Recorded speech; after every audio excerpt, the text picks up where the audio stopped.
To Harvard and the university's move to resist pressure from the White House that could leave them in a financial hole. The Trump administration has frozen more than $2 billion in federal funding. And the funding freeze isn't the only thing we're talking about here. The president is also threatening tax-exempt status.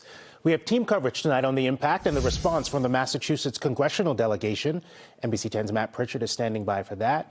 But let's start with NBC 10's Mary Marcos live on campus with more on how this could impact important research. Good evening, Mary. Good evening, Glenn. While local politicians are really applauding this move, researchers are already feeling those funding cuts.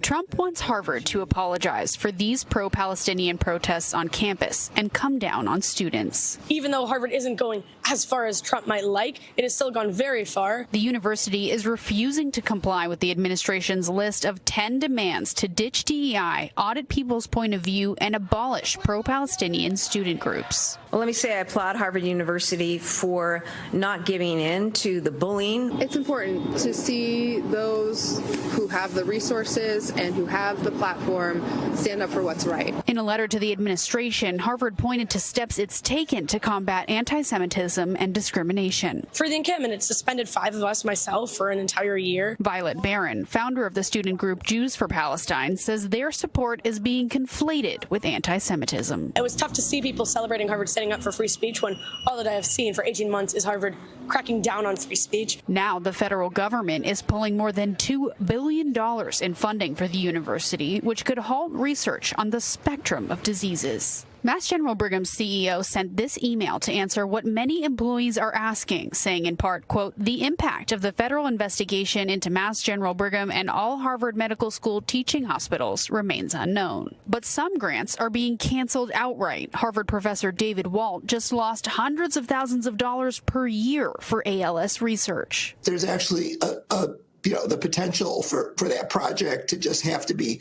shut down in the laboratory. And this is going to cost lives. There's no question about it.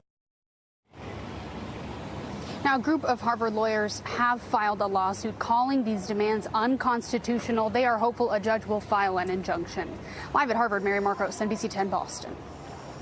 Continue our team coverage now with NBC 10's political reporter Matt Pritchard live here in studio. Matt, you spoke with members of our congressional delegation. How are they viewing this moment? Well, J.C., Glenn, there's a lot of support for Harvard, of course, and a tone of condemnation directed towards the White House and congressional Republicans. Differing reactions. I commend Harvard for actually standing up and pushing back. Their response is just Americans standing up for American values. To the same situation. Unfortunately, Harvard has not taken the president or the administration's demands seriously. The White House and Massachusetts Democrats responding after Harvard University President Alan Garber penned a letter to students and staff pushing back on Trump administration funding stipulations centered on perceived issues of anti-Semitism, writing, quote, the university will not surrender its independence or relinquish its constitutional rights. We unfortunately saw that illegal discrimination take place on the campus of Harvard. Now, $2 billion in federal funds was immediately frozen. President Trump taking to Truth Social and musing about pulling the university's tax-exempt status. But for Democrats, it shows that this is not about anti-Semitism. I'm worried about all colleges and universities, not just in Massachusetts. The moment serving as a rallying cry. The only way it stops is if we all stand together and resist these attacks on academic freedom and resist these attempts at censorship. Other universities need to stand up for American values, just like Harvard has done. And while Moulton and others seek to spur action on Capitol Hill, the White House making clear it's ready for a fight. He also wants to see Harvard apologize, and Harvard should apologize. Now, we've also heard from Senator Elizabeth Warren on this. She wrote in a statement, quote, I support their efforts to fight back, and I hope more institutions step up to protect academic freedom. In the studio, Matt Pritchard, NBC 10 Boston. All right, Matt, our team is following every development of this story. Stay with us on air and online for updates as soon as they happen. And be sure to download the NBC 10 Boston News app.